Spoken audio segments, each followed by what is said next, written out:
Balės nenaudojamas.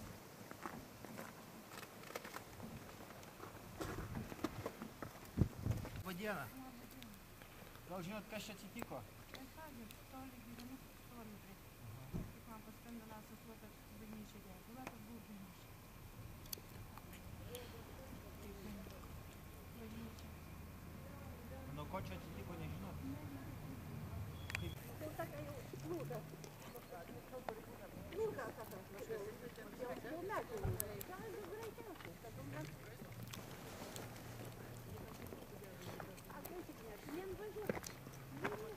Paradijų jau turiu, sakė, Jie sako, kaip degė, gal ir jūs gibėjot kažkiek, jie sako, kaip švakė, niekur kaip stanėje, tiesiai užsim, sakau, galai ir va čia ir privarė, ir va tom pusėm. vėja nebuvo.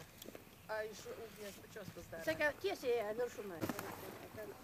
Seniūnas paskambino, kad 2 valandą dega mūsų bažnyčia, tai aš Sabutiškė esu.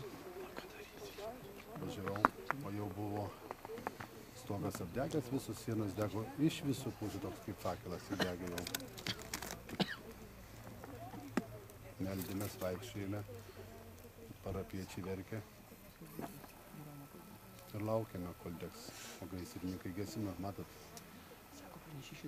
Tokia Dievo valia matyti yra kartais, kad Dievas daug stebuklų padaro, tai šitas stebuklas mums yra, sakykime, kaip ženklas labai sunkus.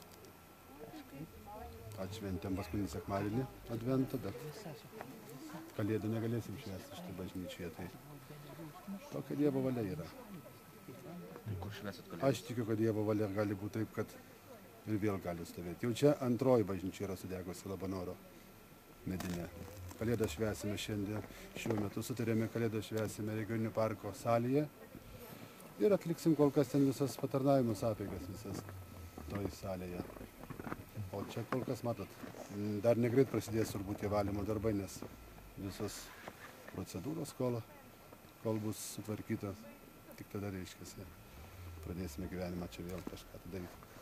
O sakykit, turto daug čia žuvo, aš svirdės, čia meno kūrinių Čia buvo. labai didžiulė meno vertybė buvo, labai didžiulė. Pati didžiausia, pasakysiu, Lietuvos dvasinė vertybė buvo tai, kad šitas kraštas turėjo stebuklingą paveikslą Dievo motinos. Ir visi važiuodavo per Labanorinę, vadinamą Marijos gimimo šventę, visi važiuodavo prie Marijos melstis ir prašyti pagalbos ir užtarimo. Aš kaip klebonas šiandien paskirtas esu, tik pirmus atlaidus atšvenčiau tuos. Ir va, nuo rugsėjo 8 pradėjau taip tikrai dirbti. Ir va, matot, kaip gruodžio 20 jau baigėsi mano šitoj bažnyčiai darbas. Ką darysi? Savo vardą ir pavardę pasakykit. Kunigas Jurgis Kazlauskas esu.